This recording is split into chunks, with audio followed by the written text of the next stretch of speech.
In this lesson, we will focus on implant functionality and the implant library. To begin, remember that in order to use implants, we must be in the Curved Slicing tab. Once you move to Curved Slicing, you will need to be sure that a panoramic curve has been drawn. To draw a panoramic curve, or if your software has automatically created a panoramic curve and you wish to redraw it, simply click the Arch Curve tool. Use the slider at the bottom of the axial slice to choose the level to draw your curve. Once you've selected the Arch Curve tool, use a series of left clicks to move around the arch.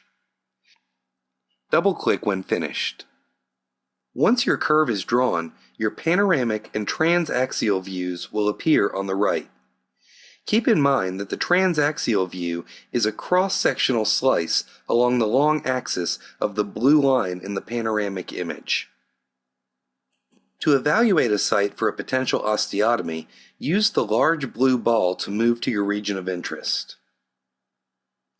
Click the ruler tool, and then a single left click to start the measurement and another to complete it. You may delete your measurements by clicking the Remove button next to each one. To place an implant, click the Implant Placement tool. This will open the implant library.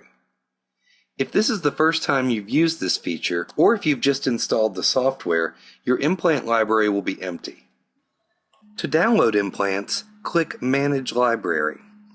As long as your computer is connected to the internet, you will have the option at the top to add an implant manufacturer. Click Next and you will see all of the different manufacturers that we have available. Deselect the default option of Select All, then scroll down to choose the different manufacturers that you use.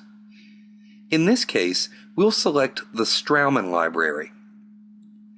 Click the checkbox next to the chosen manufacturer, then click Next. Please note that depending on the size of the library, it could take up to 10 minutes to download. Once the download is complete, click OK, and this will open your implant library. Here, you will notice that each implant in the library shows a description of the implant as well as the dimensions. Scroll through the implant library, find the appropriate fixture, single-click the implant. Notice the 3D rendering of the implant on the right side of the screen that can be examined and manipulated. Then click OK. Use the movement handle in the middle for bodily movement and the rotation handles at either end to rotate the implant into place.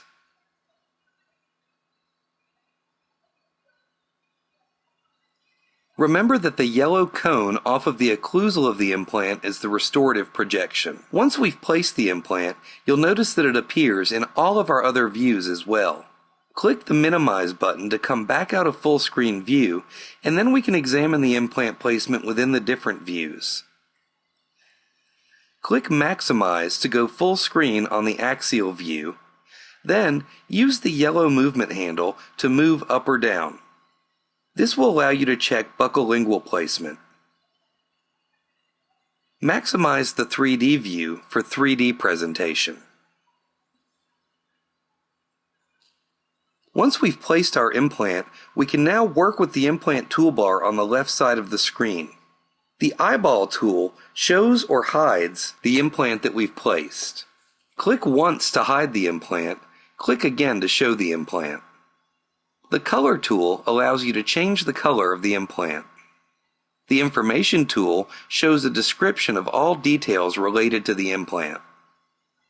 The Replace Implant tool brings us back into the implant library and allows us to choose a different fixture. Choose the new implant and then click OK. To delete an implant, click Remove from the implant toolbar. Click Minimize to come back out of 3D full screen, and then maximize the transaxial view to examine the implant placement slice by slice. Simply hover your mouse anywhere in the radiograph and use the scroll wheel on your mouse to move left or right all the way through the body of the implant. This allows for a thorough check of placement in bone. If you have scrolled away from the implant and would like to recenter your view, move to the implant toolbar and use Center at Implant to go back directly to the center of the implant in all of the views. Another virtual option is to place an abutment. Simply click back on Replace Implant. Instead of replacing the implant, however, go to the top and move from the Implant tab to the Abutment tab. Check the box to create an abutment, then choose Straight or Angled Abutment, and then enter the abutment height. If you hover your mouse over the height box, you will see that the abutment must be between 0.01 millimeters and 20 millimeters. In this case, we will add an abutment height of 4 millimeters, and you can see this instantly reflected in the 3D virtualization. Click OK and the abutment is placed at the occlusal of the implant before the restorative space. To add another implant, simply use the blue movement handle to navigate to the new location, go full screen on the transaxial view, and use the ruler to do measurements.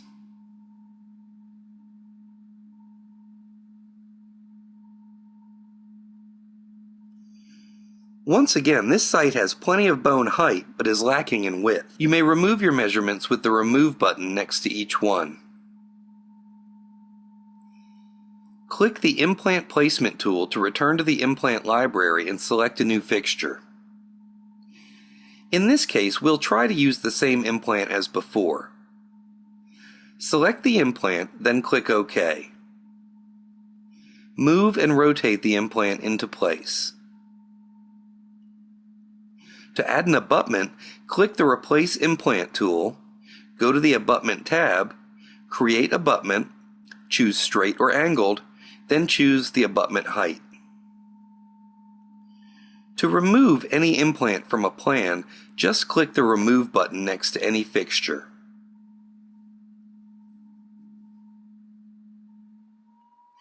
Another visualization option for virtual implants is under the Oblique Slicing tab.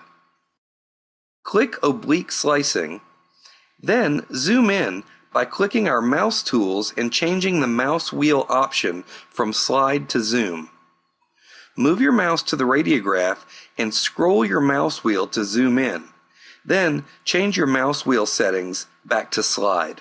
Using the yellow movement handle, scroll in the axial slicing until you locate the fixture that was placed.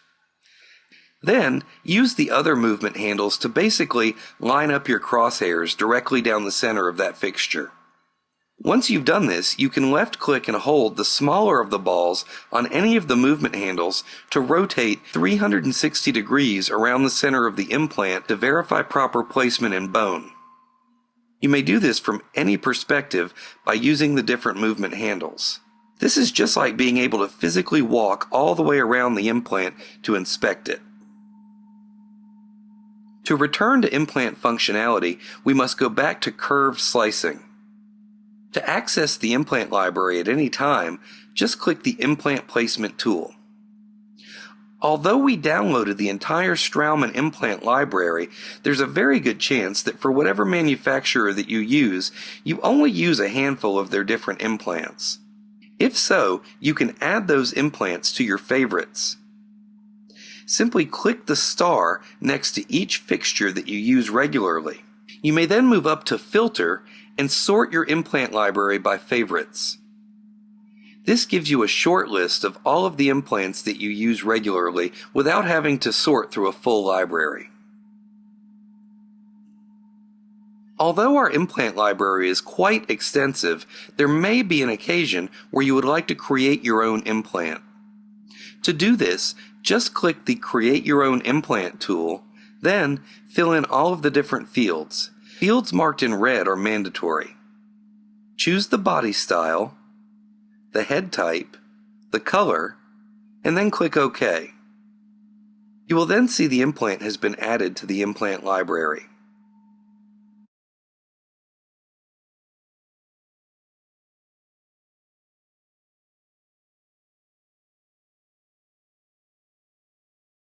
You are now prepared to use CS 3D imaging with full virtual implant and implant library functionality. Please take note of the system requirements for best software performance. If you have questions about this or any of our products, please contact us at 800-944-6365 or visit us on the web at carestreamdental.com.